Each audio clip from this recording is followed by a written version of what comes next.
Alléluia. Merci pour ce grand salut. Alléluia. Nous te bénissons, Seigneur. Nous te remercions, Seigneur. Alléluia. Gloire à ton nom, Seigneur Jésus.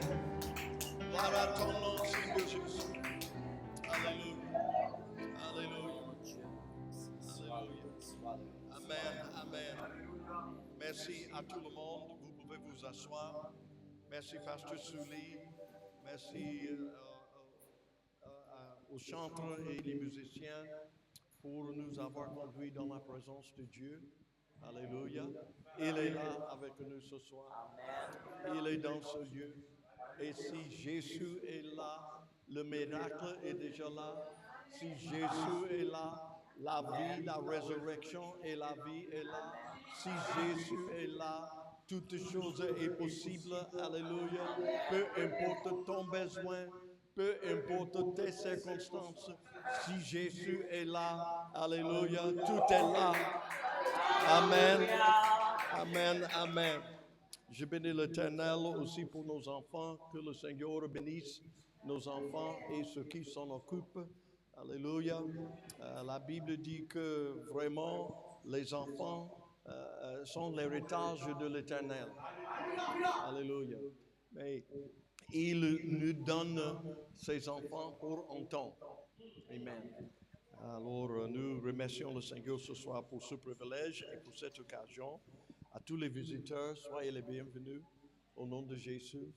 Alléluia. Moi, je ne sais pas qui est visiteur et qui n'est pas visiteur. Moi, j'assume que tout le monde est là, que tout le monde fait partie de la famille de cette église locale. Alors, mais à tous les visiteurs, vous êtes tous les bienvenus au nom de Jésus-Christ. Je veux aller directement dans la parole de Dieu parce que je veux respecter beaucoup votre temps. Je sais que vous êtes là, vous avez travaillé, ou bien vous êtes allé à l'école aujourd'hui, ou bien au service aujourd'hui. Et je ne veux pas gaspiller votre temps, mais je crois que le Seigneur a une parole. Alléluia, pour nous ce soir. Je prie chaque fois avant de venir prêcher ou bien enseigner la parole de Dieu. Je prie chaque fois, Seigneur, faites quelque chose parmi nous ce soir. Parce qu'il connaît tous tes besoins. Alléluia. Nous pouvons essayer de connaître les besoins. À la fin, nous pouvons dire que moi, oui, je comprends ton problème, mais Dieu, il connaît tout. Alléluia. Et il connaît tous. Amen. Alors, dans le livre de Genèse, je veux lire quelques versets. Genèse chapitre 12. Je ne vais pas prêcher dans ces versets, mais je veux les lire avant d'aller dans les versets que je vais prêcher ce soir. Genèse chapitre 12. Encore, je remercie tout le monde de votre présence, de votre fidélité et surtout cette église locale et l'équipe de cette église locale. Que Dieu vous bénisse, que Dieu vous fortifie de plus en plus et que Dieu bénisse le Sénégal. Amen. Amen. Et que Dieu bénisse les Sénégalais. Amen. Amen. Amen. La Bible, nous avons appris hier nuit que ce n'est pas Dieu ne veut qu'aucun périsse. Alléluia. Je crois qu'il a une grande église ici au Sénégal. Et peut-être on ne voit pas encore son église, c'est-à-dire ses enfants, un grand nombre ici au Sénégal. Mais le jour viendra. Parce qu'il a promis dans sa parole, Dieu a promis dans sa parole, que dans les derniers jours, dit Dieu, je répondrai de mon esprit sur toute chair. Ça va venir, ce n'est pas encore arrivé, mais ça va venir au nom de Jésus. Amen. Amen. Genèse chapitre 12, à partir du premier verset, c'est l'histoire d'Abraham. En fait, à ce moment, son nom était Abram. Et après, Dieu a ajouté Am, ou bien Abraham. Mais en ce moment, on lui appelait seulement Abram. Et mon sujet, je vais vous donner le sujet de mon message. L'appel de Dieu. Dis ça, l'appel de Dieu. Mais je veux vous dire que très souvent, lorsque nous parlons de l'appel de Dieu, nous parlons de, oh oui, le directeur régional maintenant, il veut parler de l'appel au ministère. Non, non, non, non, non. Non, ça c'est pas, quand on dit l'appel de Dieu est plus grand que l'appel au ministère. Alléluia. Il y a bien sûr l'appel à être pasteur. Il y a bien sûr, nous avons notre pasteur, cher pasteur, avec nous ce soir et son épouse. Il y a aussi l'appel pour être enseignant. Nous avons des enseignants ici dotés des talents pour enseigner soit la parole de Dieu ou bien même les choses de la vie. Alléluia. Il y a aussi, selon la Bible, il y a ceux qui reçoivent l'appel pour être évangélistes et autres choses. Beaucoup aiment beaucoup les titres apôtres et prophètes aujourd'hui. Alléluia.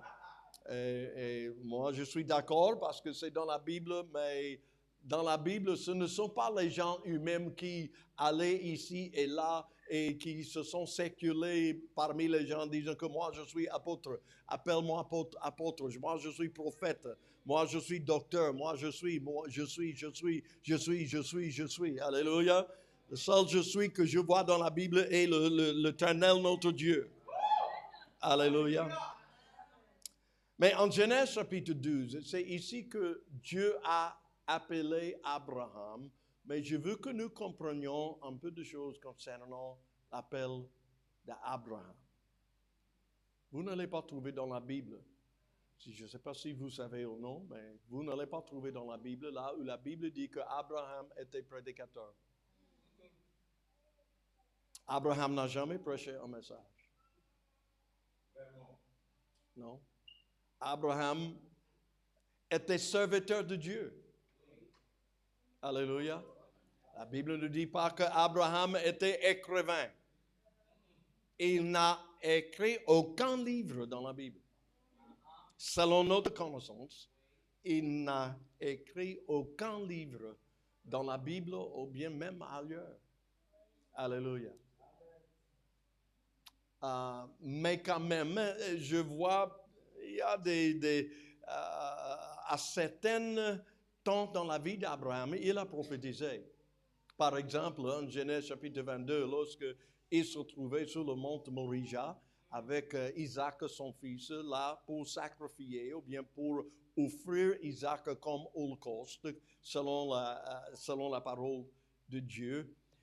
Lorsque le fils Isaac a vu, parce que Isaac, le fils d'Abraham, c'est clair qu'il savait ce qui était exigé pour adorer l'Éternel. Parce qu'en allant, Isaac a dit quelque chose à son papa Abraham. Il a dit, papa, voici le feu, voici le bois, voici le feu, mais où est l'agneau?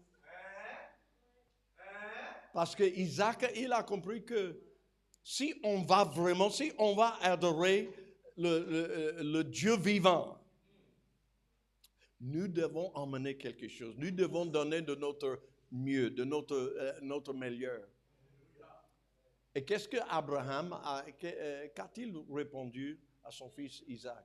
Il a dit quelque chose comme ceci.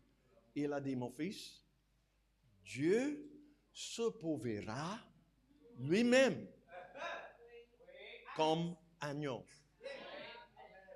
Il faut voir ça dans Genèse chapitre 22. Dieu est donné là, le verbe donner dans ce contexte en Genèse chapitre 22, c'est un verbe réflexif. Cela veut dire quoi? Moi, je ne suis pas professeur de français, mais je connais un peu quand même. Cela veut dire quoi? Verbe réflexif. Cela veut dire que c'est quelque chose qu'on doit faire avec ton corps. C'est-à-dire quelque chose que tu fais toi-même avec ton corps. Alléluia. Peut-être par exemple, entrer dans la salle. Je montre. N'est-ce pas? Et le verbe là est réflexif. C'est pourquoi Abraham a dit, ou bien dans la version française de la Bible, Abraham, il a répondu à son fils.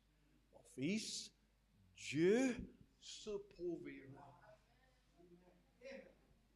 Ce n'est pas que Dieu va chercher à quelque part. Ce n'est pas que Dieu va chercher un agneau et il va revenir avec un agneau. C'est pas ça. Dieu se prouvera lui-même comme sacrifice. Et c'est exactement ce que Dieu a fait dans le Nouveau Testament. Lorsque Jean Baptiste, une fois, avant de venir en Afrique comme missionnaire, j'étais pasteur d'une église en Amérique. Et une fois, j'ai enseigné une étude biblique à un homme.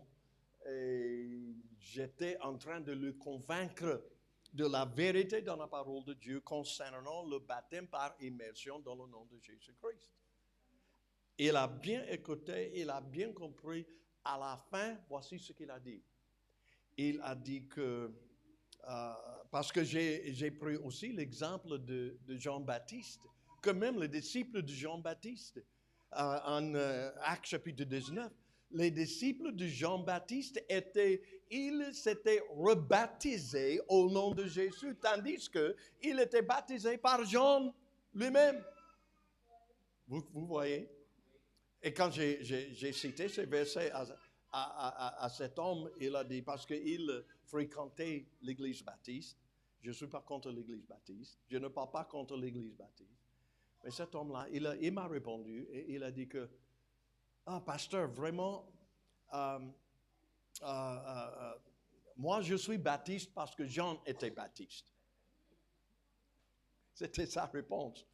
Je lui ai dit, frère, vraiment, Jean-Baptiste, l'église baptiste n'existait pas dans le Nouveau Testament. Alléluia, le temps de Jean, appelé Jean-Baptiste. Il était appelé Baptiste parce qu'il a baptisé les gens par immersion. Alléluia, dans l'eau. Alléluia. Alors, Abraham, tandis qu'il n'était ni pasteur, ni évangéliste, ni prophète, ni écrivain, mais Abraham a reçu l'appel de Dieu. Et c'est ici en Genèse chapitre 12, à partir du premier verset, la Bible dit, l'Éternel dit à Abraham, va-t'en de ton pays, de ta patrie et de la maison de ton père, dans le pays que je te montrerai. Je ferai de toi une grande nation, je te bénirai, je rendrai ton nom grand, et tu seras une source de bénédiction. Verset 3. Je bénirai ceux qui te béniront, je maudirai ceux qui te maudiront, et toutes les familles de la terre seront bénies en toi. Et verset 4 dit que, et Abraham partit. C'est très important, frères et sœurs et bien-aimés, très important. Abraham n'a pas argumenté avec l'Éternel. Abraham n'a pas dit, Seigneur, je veux prier sur ça. Je veux faire une réflexion. Je vais revenir demain, je vais revenir après. Non. Ce n'était pas comme ça avec Abraham. Vous pouvez voir même chaque fois quand l'Éternel a parlé à Abraham, quelle était la réponse d'Abraham? Vous voici. Et si nous pouvons, frères et sœurs, aujourd'hui, si nous pouvons adopter cette attitude et cette manière, alléluia, de vivre pour le Seigneur et de répondre, alléluia, à l'appel de Dieu, je crois que la bénédiction d'Abraham se reposera aussi sur nous. Pourquoi pas? Il ne fait pas exception de personne. Il est le même, nous venons de chanter, il est le même. Hier, aujourd'hui, éternellement, il ne change point. Il ne change point. S'il a fait là, il le fera ici. S'il a fait quelque chose hier, pourquoi pas aujourd'hui? S'il a fait le miracle pour quelqu'un autre, même dans la Bible, pourquoi pas toi? S'il a guéri les malades dans le Nouveau Testament, pourquoi pas aujourd'hui ici à Dakar, au Sénégal? Pourquoi pas? Parce qu'il ne change point. Alléluia. Je veux lire maintenant le même histoire, s'il vous plaît, dans le Nouveau Testament, dans l'Épître aux Hébreux. Si vous avez votre Bible, allez en Hébreu, l'Épître aux Hébreux, chapitre 11, et le verset 8. Hébreux, chapitre 11, et le verset 8. J'enseigne à ce moment. OK? Je suis en train d'aider quelqu'un. Alléluia. Hébreux, chapitre 11, et le verset 8. Je lis au nom de Jésus. Vous êtes là? Pas encore? OK? Je vous donne quelques instants pour trouver Hébreux, l'Épître aux Hébreux, chapitre 11, et le verset 8. On est là? D'accord. Je lis au nom de Jésus. C'est par la foi. Dis ça par la foi. Sans la foi, la Bible dit, sans la foi, c'est impossible de plaire à Dieu. Ce n'est pas selon notre éducation, ce n'est pas selon ce qui est dans notre poche, ce n'est pas ce qui est dans la banque, notre compte bancaire. Alléluia. Mais la Bible dit que sans la foi, il est impossible de lui plaire. Et la Bible dit ici que par la foi, qu'Abraham, lors de sa vocation, cela veut dire qu'au moment où il a reçu son appel, lors de sa vocation, il faisait quoi? Qu'est-ce que votre Bible dit quoi? Lors de sa vocation, il obéit. Écoutez-moi bien. Frères et sœurs, bien-aimés, écoutez-moi bien. Rien n'est plus important que ton obéissance à la parole de Dieu. Alléluia. Nous bénissons l'Éternel pour les gens avec les talents pour chanter et jouer les instruments. Mais rien ne peut remplacer ton obéissance à la parole de Dieu. Rien. Rien n'est important comme ton obéissance à la voix de l'Éternel. Alléluia. Et il y a certains qui disent que oui, mais Dieu ne nous parle plus aujourd'hui. Hein? Tu dis quoi? Dieu ne nous parle plus aujourd'hui. Chaque fois, frère, sœur, maman, papa, chaque fois quand tu ouvres la Bible, Dieu te parle. Chaque fois quand tu étudies la parole de Dieu, Dieu te parle. Chaque fois quand tu vas à l'église, soit cette église ou bien ton église locale, Dieu te parle. Alléluia. Et la Bible dit que par la foi, qu'Abraham, lors de sa vocation, il a obéi et il est parti. Ce n'est pas seulement avec la bouche dire j'obéis. Non, non, non, non, non, non. L'obéissance exige une action. Ce n'est pas avoir la pensée dans la tête, la pensée à quelque part que oui, je vais le faire, je vais faire ça, je vais obéir. Non, non, non, non, non, non, non, non. Jusqu'à ce que tu mettes ton pied en chemin pour obéir à la parole de Dieu, il n'y a pas d'obéissance. Alléluia. Et la Bible dit que Abraham, par la foi, Abraham, lors de sa vocation, il a obéi et il partit pour un lieu qu'il devait recevoir en héritage. Écoutez maintenant.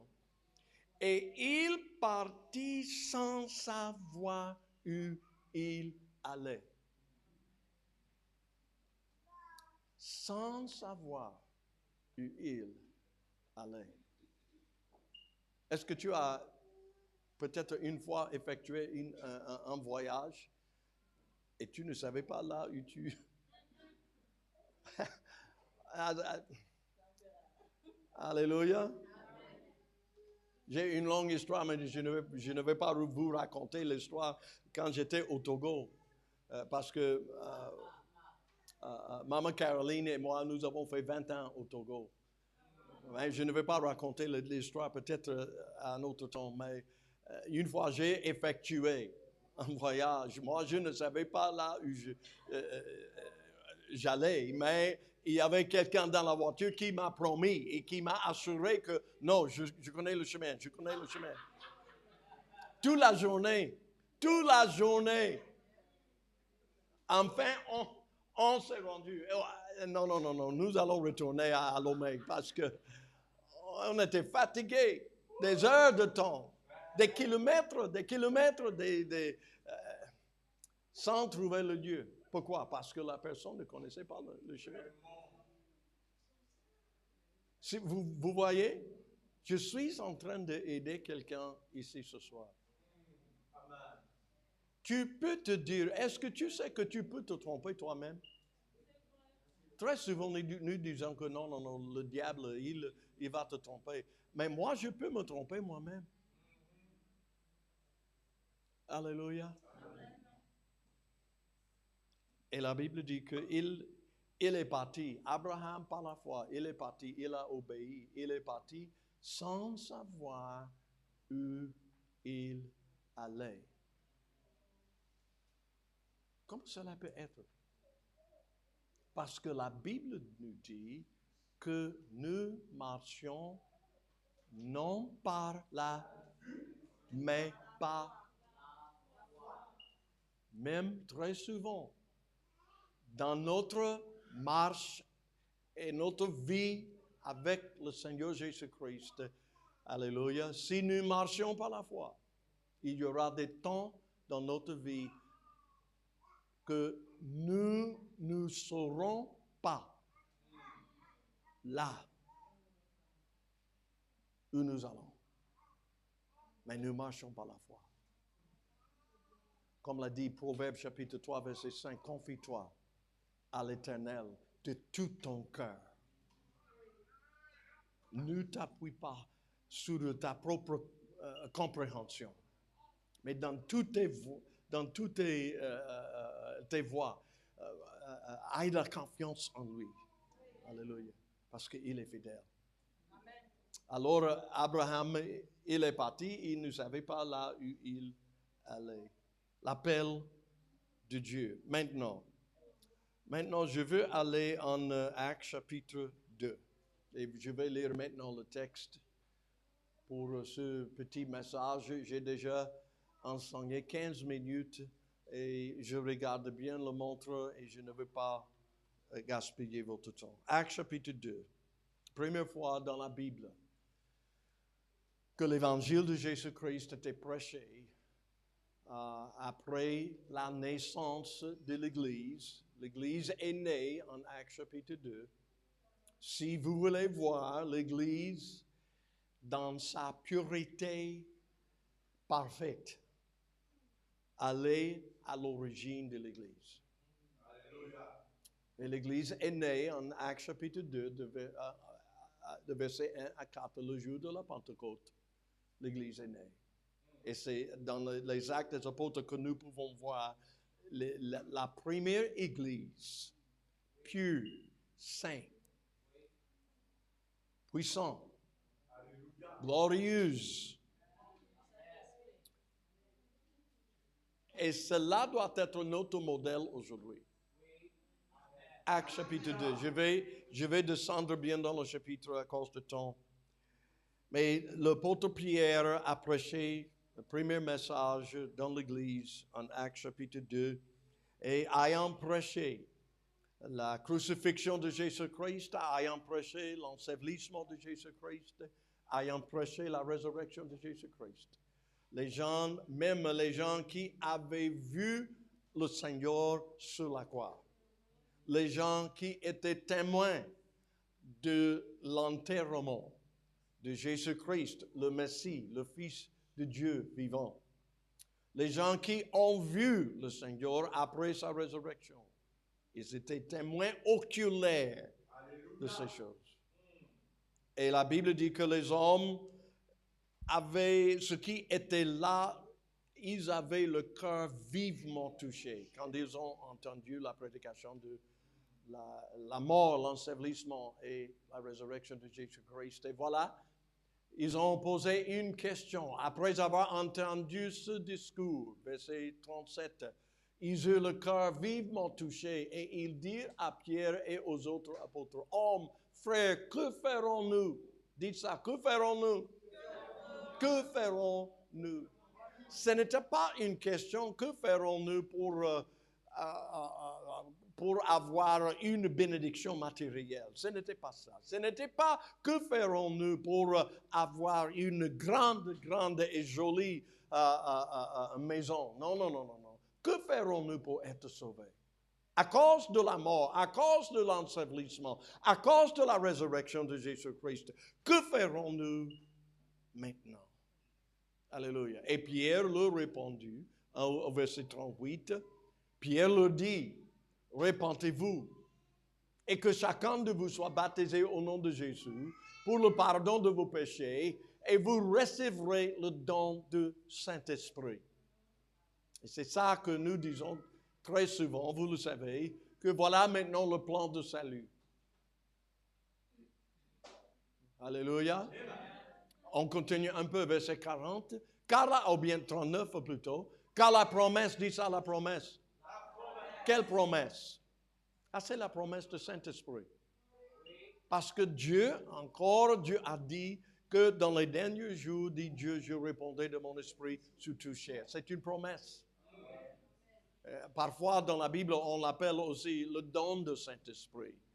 Ici, on parle de la promesse. Pour la promesse, car la promesse est pour vous et pour vos enfants et pour tous ceux qui sont au loin, en aussi grand nombre que le Seigneur notre Dieu les...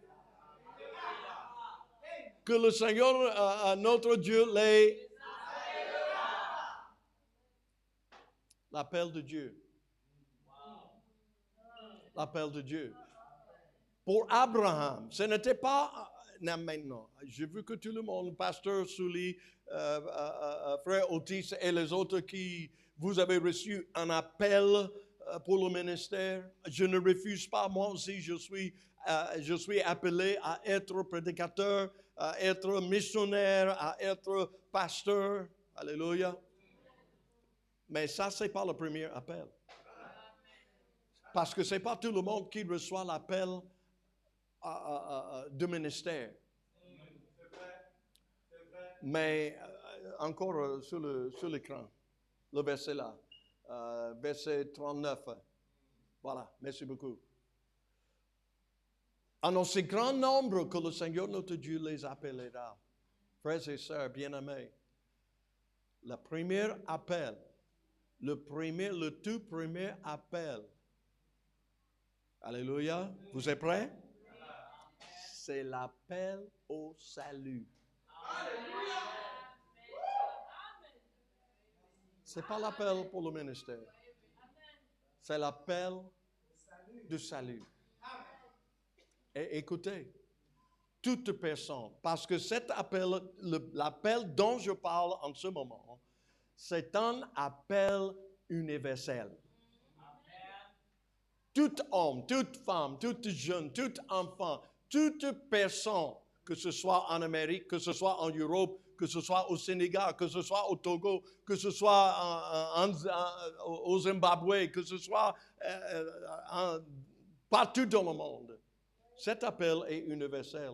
Toute personne qui entend l'évangile de Jésus-Christ reçoit cet appel. L'appel du salut. L'appel du salut. En aussi grand nombre que le Seigneur, notre Dieu, les appellera. Alléluia. Si nous voulons lire en Jean chapitre 3, et si vous pouvez m'aider, Jean chapitre 3, le verset 3. Jean 3, 3.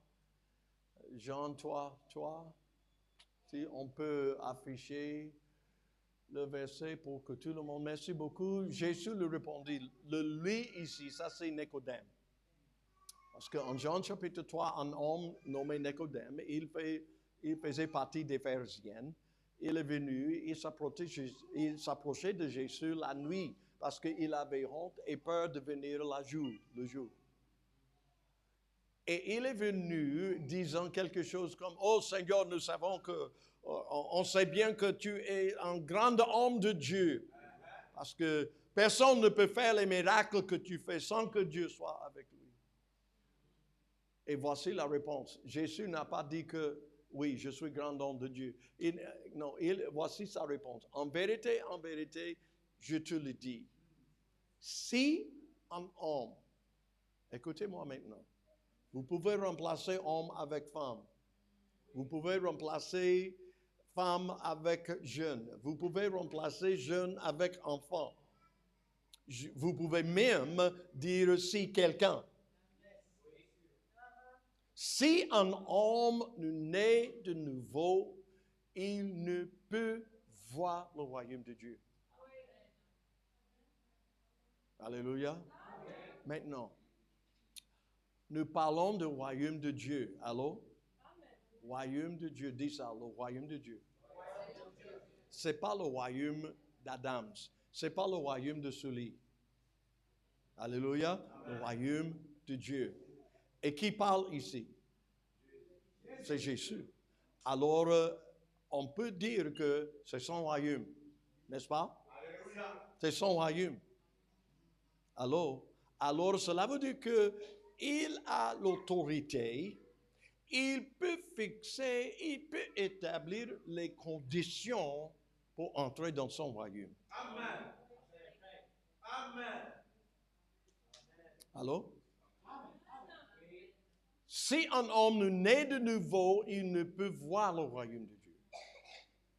Et Nicodème, prochain verset, verset 4, Nicodème est revenu, Nicodème lui dit, comment un homme peut-il naître quand il est vu? Peut-il rentrer dans le sein de sa mère et naître encore? 5, verset 5. Jésus répondit, encore, il a dit, en vérité, je veux vous montrer quelque chose ici, la répétition dans la parole de Dieu. Quand vous constatez ou bien vous voyez la répétition dans la parole de Dieu, faites attention. Cela veut dire qu'il y a quelque chose d'important. S'il y a la répétition dans la parole de Dieu, je me souviens quand j'étais un garçon chez mes parents en Amérique. Moi, je suis né au village, je ne suis pas né dans la grande ville. Donc, et j'étais élevé au village. Je me souviens bien parce que mon nom, je m'appelle Randy. Et quand j'étais un garçon chez ma maman, si jamais j'ai fait, parce qu'elle était stricte, elle ne jouait pas. Et si jamais, peut-être elle m'avait dit, Randy, ne fais pas cela. Moi, j'ai fait. Qu'est-ce qu'elle va faire? Qu'est-ce qu'elle va dire? Elle va dire la deuxième fois, Randy, ne fais pas cela. Je te dis, ne fais pas cela. Et si je fais deuxième fois, troisième fois, elle dira quelque chose comme ceci. Randy. Si jamais elle a appelé mon nom 2 fois, je savais. Je savais bien ce qui va arriver et ce qui va... Vous voyez, non? Amen. Voyons ce que Jésus a dit. En vérité. Cela veut dire que, attention, Nicodème, écoute bien. Il y a la répétition ici. En vérité, je te le dis. Si un homme ne naît d'eau et d'esprit. La première fois, au verset 3, il a dit né de nouveau. Maintenant, puisque Nicodème a demandé quelques détails. Et Jésus maintenant en donne les détails. En vérité, si un homme ne naît d'eau et d'esprit, regardez bien dans ta Bible, il ne peut entrer dans le royaume de Dieu. Écoutez, frères et sœurs et bien-aimés, c'est pas missionnaire Adams qui a dit ça. Écoutez, ce n'est pas Pasteur Souli qui a dit ça. Ce n'est pas Frère Otis qui a dit ça. C'est Jésus qui a dit ça. Et n'oublions pas, c'est son royaume. Il peut établir, il a l'autorité pour établir les conditions pour entrer dans son royaume. Je voyage partout en Afrique, très souvent, je voyage partout en Afrique. Vous savez, la première des choses, quand j'arrive dans un pays, et je descends de l'avion et je me présente devant les policiers, c'est-à-dire immigration. Est-ce que vous savez la première chose qu'ils vont demander? Ils ne me demandent pas. Bienvenue, comment ça va? Ça va, nouveau? Ah, ça va bien? Et le voyage, c'était bien? Non. Le passeport. Et c'est l'autorité qui parle. Oui, le visa. Et si je dis, visa, c'est quoi? Vous savez ce qu'ils vont dire? Voilà l'avion. Il faut remonter dans l'avion avant qu'il ne parte. Passeport. Pourquoi? Parce que c'est l'autorité du pays. Si je n'ai pas de passeport, si je n'ai pas de visa, si je n'ai pas les documents, alléluia, je ne peux pas entrer dans son pays parce qu'il est l'autorité établie pour contrôler ce qui entre et ce qui sort du pays. Vous comprenez, non? Vous comprenez bien? Alléluia. Alors Jésus, il est le roi de son royaume et il a établi, il a fixé les conditions, les exigences pour entrer dans son royaume et il a dit là, en vérité, je te le dis, si un homme ne naît d'eau et d'esprit, il ne peut entrer dans le royaume de Dieu. Est-ce que je peux nous dire ce soir, nous pouvons venir à l'église, mais si un homme ne naît d'eau et d'esprit, il ne peut pas entrer dans le royaume de Dieu. Nous pouvons venir, nous pouvons prier, nous pouvons chanter, nous pouvons battre les mains, nous pouvons danser, nous pouvons donner. Mais si une personne naît d'eau et d'esprit, il ne peut entrer dans le royaume de Dieu. Tu peux être le chef de village, mais si tu nais d'eau et d'esprit, ce n'est pas ma parole. Ça, c'est les paroles du roi des rois et le Seigneur des seigneurs. Si un homme, ou bien une femme, ou bien une personne ne naît de nouveau, il ne peut, ou bien elle ne peut entrer dans le royaume. Qu'est-ce que j'ai fait? Voilà. Et dans le royaume de Dieu, alléluia, il n'y aura pas de micro ou bien d'électricité, alléluia. Il n'y aura que la puissance de Dieu. Alléluia. Amen. Alors, je suis en train de nous dire quelque chose ce soir. Je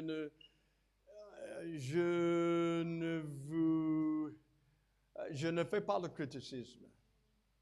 Alléluia. Je ne juge personne. C'est la parole de Dieu. Alléluia. C'est la parole de Dieu. Je veux terminer avec Actes chapitre 10. Je ne vais pas rentrer dans beaucoup de détails. En Actes chapitre 10, vous pouvez lire vous-même à la maison.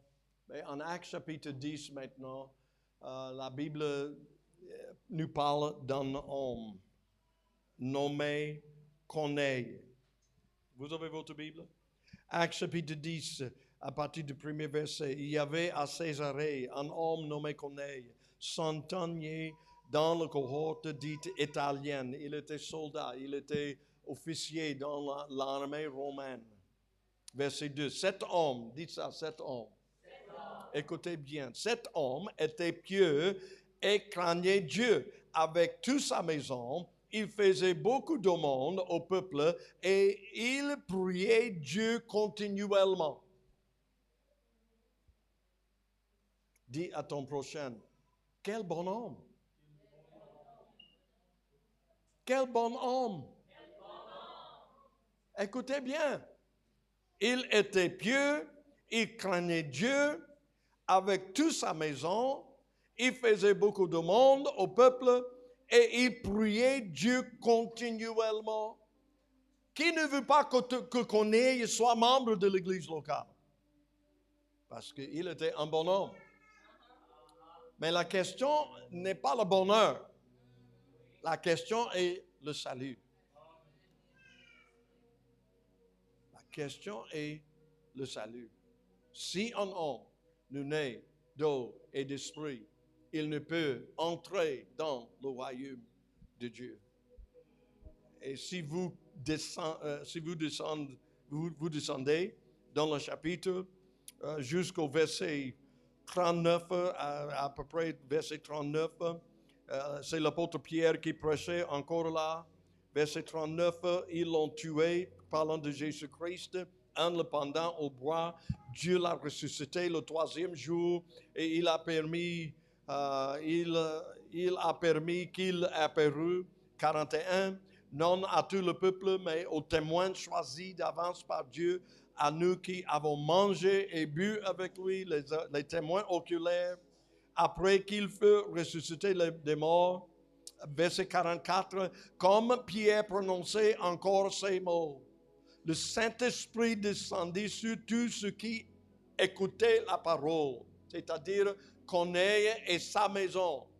Ce bon homme Corneille et sa maison, cet homme qui était pieux, cet homme qui priait Dieu constamment, cet homme qui donnait beaucoup, même aux pauvres, cet homme qui craignait l'Éternel, cet homme qui était vraiment un bon homme.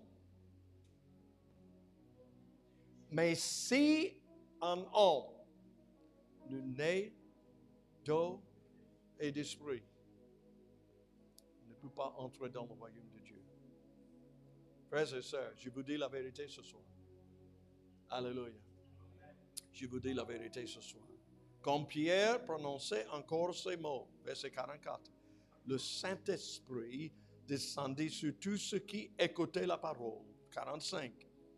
Tous les fidèles circoncis qui étaient, c'est-à-dire les Juifs, qui étaient venus avec Pierre furent étonnés de ce que le don du Saint-Esprit était aussi répandu sur les païens. 46. Car ils les entendaient parler en langue et glorifier Dieu. Vous voyez ça, non? Alors Pierre dit, peut-on refuser l'eau de baptême à ceux qui ont reçu le Saint-Esprit aussi bien que nous? Et il ordonna qu'ils fussent baptisés au nom de Seigneur Jésus. Oui, même cet bon homme qu'on est devait naître de nouveau. Parce que ce n'est pas le bonheur qui est notre billet pour aller dans le royaume de Dieu. Frères et sœurs, écoutez-moi bien. Alléluia. Dieu nous appelle. Il nous appelle au salut. Tout comme il avait appelé Abraham de sortir de sa maison, de quitter sa famille. Je ne prêche pas ce soir que nous devons abandonner nos familles. C'est pas ça. Alléluia. Mais nous devons obéir à l'appel de Dieu au salut. Rien n'est important comme le salut de notre âme. Rien n'est important comme le salut de notre âme. Rien. Ni la position dans la vie, ni la prospérité matérielle, ni la voiture que je conduis, ni la maison où j'habite. Rien n'est important comme le salut de mon âme. Parce que l'âme est la partie de l'homme qui durera à jamais. La maison, après l'enlèvement de l'Église, après la mort, est-ce que tu vas prendre la maison? Tu vas emmener la maison avec toi au tombeau? Est-ce que tu vas emmener les choses matérielles avec toi dans le cercueil? Ça, c'est la folie. Ça, c'est la folie. Alléluia. Tandis qu'il y a beaucoup de gens qui ils se concentrent sur les choses matérielles plus que les choses spirituelles. Mais je suis venu ce soir pour vous dire, s'il vous plaît, est-ce qu'on peut retourner en Actes chapitre 2, verset 40, je crois, ou bien 39 encore, même à partir de 38. Merci, Pasteur Sully. Actes chapitre 2, verset 38 encore. Je suis à la fin, non, ne vous inquiétez pas. Pierre le dit, parce que les gens demandaient, que ferons-nous? Que ferons-nous? Repentez-vous et que chacun de vous soit baptisé au nom de Jésus pour le pardon de vos péchés. Vous recevrez le don du Saint-Esprit. Vous voyez, dans ce seul verset, nous voyons déjà la mort de Jésus-Christ. Lorsque nous nous repentons, lorsque je me repens, je meurs avec Jésus-Christ. C'est une mort à la vie pécheresse. Quand j'étais baptisé par immersion dans l'eau, plongé dans l'eau, le nom de Jésus étant invoqué sur ma vie, j'étais enseveli avec Jésus-Christ. L'apôtre Paul, en Romains chapitre 6, il a dit que nous sommes enterrés avec Christ par le baptême. Lorsque vous rentrez dans l'eau, vous ne rentrez pas toi seul, ou bien tu ne rentres pas toi seul dans l'eau. Tu es enterré avec Jésus-Christ par le baptême. Quand on reçoit le Saint-Esprit, le don du Saint-Esprit, ça c'est la puissance, ça c'est l'esprit de la résurrection. Je dois m'identifier à la mort de Jésus-Christ, et ce n'est pas la repentance. Je dois m'identifier avec l'ensevelissement de Jésus-Christ, et c'est le baptême par immersion dans l'eau. C'est mon enterrement avec Jésus-Christ. Je dois m'identifier avec la résurrection de Jésus-Christ, et c'est lorsque l'esprit de la résurrection rentre dans ma vie et remplit mon corps, mon cœur, mon esprit, que je m'identifie avec la résurrection de Jésus-Christ. L'appel du salut. L'appel du salut. Lèvez-vous, s'il vous plaît. Je sens vraiment l'Esprit de Dieu ici dans cette salle. Alléluia. On a besoin de prier. Nous